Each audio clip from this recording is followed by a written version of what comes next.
Here are the notes for implicit differentiation. This is chapter 2.5.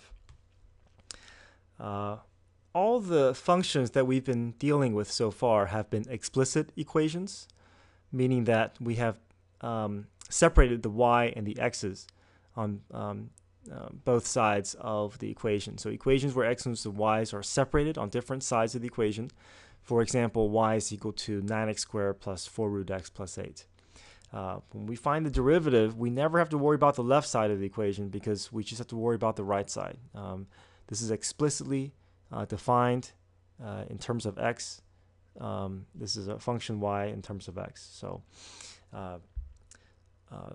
So we never had to worry about any calculations that we have to do with the left side. We just know that if we find the derivative, that y becomes dy dx or it becomes y prime. But really, we're dealing with the right side of the equation. Okay, so today, we're going to talk about implicit equations where y is defined but implicitly. So implicitly, we're still trying to solve for y. We still want to find the derivative of y with respect to x, but the problem here is that our equation is no longer solved in terms of solve for y, and many times was no longer a function. Okay.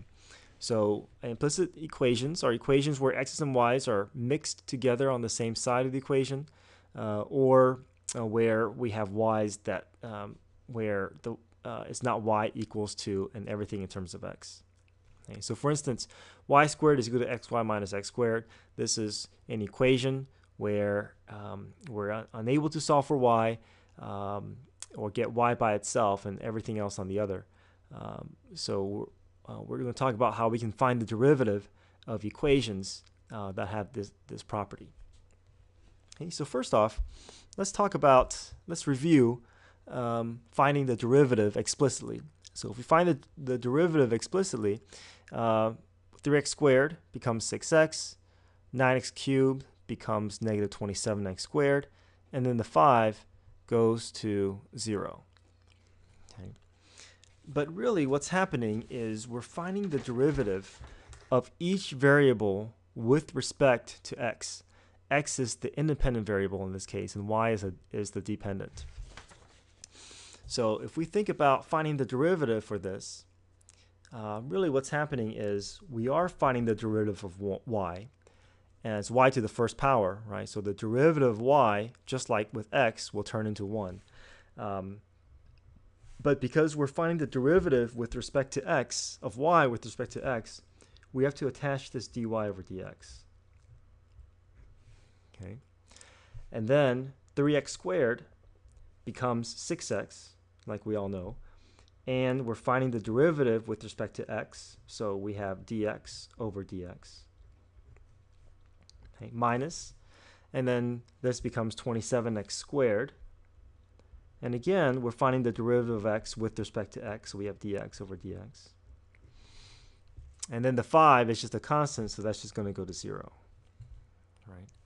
This is basically what we've been doing, but we've never had to worry about this dx over dx because it's just going to cancel itself out. So we've never thought of the left side as doing any sort of calculation or any sort of math. We just know that notation y becomes dy dx. But now we are really, we've been finding the derivative of each term, but it's going to be with respect to x. So that's why y becomes 1 dy dx. So now we have dy dx equals 6x minus 27x squared, which is exactly what we've been doing all this time. Okay. All right, so let's talk about how we can find the derivative for this equation that is solved, that is implicitly stated. Okay. So y squared, just like y, we're going to find the derivative. So the derivative of y is 1. The derivative for y squared is going to be 2y. But because we're involving y's derivative, we have to attach a dy over dx. Okay.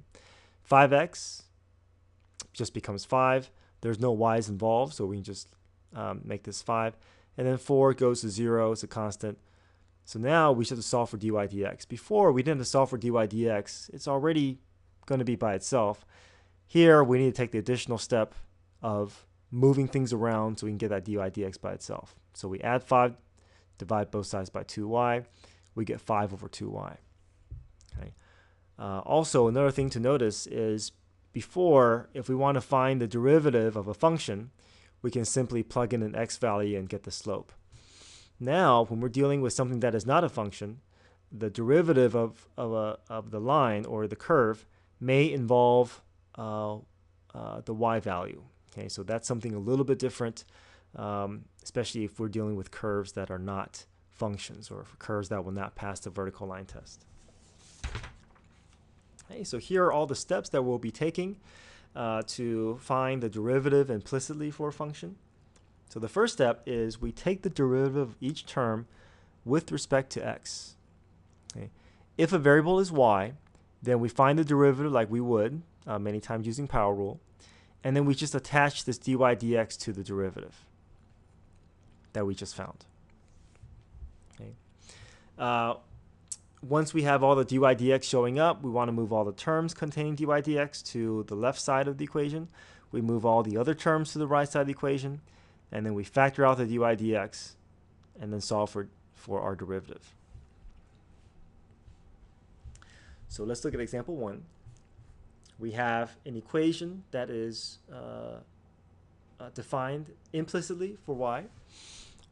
So we're now going to find the derivative of each term with respect to x. Okay. So x squared becomes 2x. No need to attach anything to it. We're dealing with x. 2y cubed becomes 6y squared. We're involving the derivative of y. We're involving y's derivative, so we have to attach dy dx. 4y becomes 4. Now, even though the y's disappear, we're starting with y. We're involving y's derivative, so even when that disappears, we have to attach a dy dx. And then finally, 2 is a constant. We're also finding the derivative for that constant, so 2 goes to 0. Okay, the next step, we want to move terms containing dy dx to the left side. So these two terms we're going to keep on the left side, subtract 2x, factor out the dy dx, and finally we want to solve for dy dx by dividing the 4 minus 6y squared.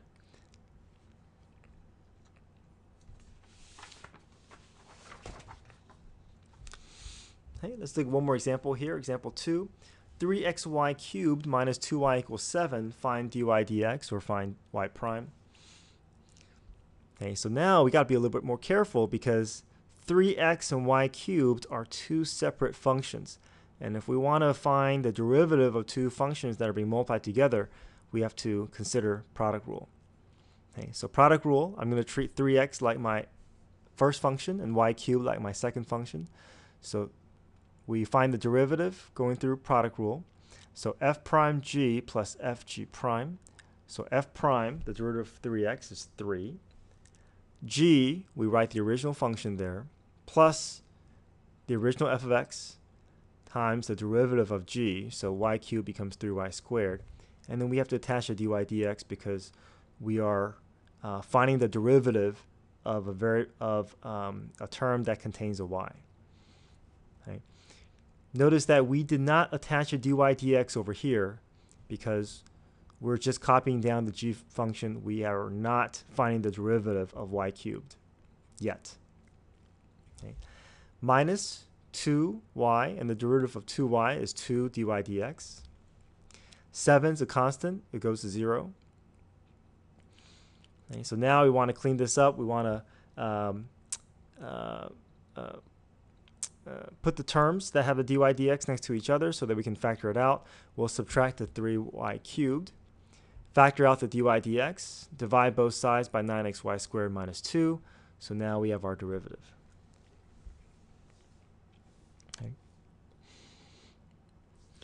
Okay, one more example. We have been finding the derivative with respect to x, but what if we found the derivative of a function with respect to another variable that in this case is not going to be, that we are not seeing? Okay. So now all of a sudden the t will be our independent variable. Okay, so that means now instead of having everything that is over dx, now everything will be over dt. Okay, so we still find the derivative the same way. So y squared becomes 2y, but now every time we find the variable, we have to attach a d over dt. So 2y dy dt. 5x becomes 5, and we have to attach a x, so dx dt. That should be an x. So this is as far as we need to go. This is a preview into the next section with related rates. But if the independent variable is x, then we just are going to do everything over dx. But if everything is with respect to another independent variable, in this case t, then we have to attach a d over dt every time we find the derivative of any variable.